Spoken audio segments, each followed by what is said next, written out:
тарихқа байланысты бір күй бар. Енді біздің қазағымыз талай ауып, талай жердерге анау Түркия, Алтай бетінен кеткен ел екен. Сонда мына Гансу дейміз, біз ана одан арғай Тибет дейміз, Шизан дейміз, солардың тұрған жерін арғая Түркияға асып кеткен ғой. Сол кезде бір топ ауыл аса алмай қайтып келген, жаугершіліктен қырылған, көшкен елге бәрі жау ғой. Сонымен олар қайта Алтайға қайтпақшы болғанда көптеген адам қырылып кетіп, бір 10 шақты адам қайтқан ғой бір ауылдан. Сонда ішінде бір күйші бар екен, Наугерларымбай деген. Біздің қазақ жолында шаңырақты жерге тастап кетпейді, шаңырақты алып кетеміз деп тұрып алған екен.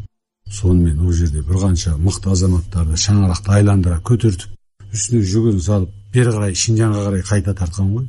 Сол кезде әкісі ауған ел деп бір күй шерткен екен. Соны тартып берейін. Наугерларымбай, Керей азаматы Шақабай.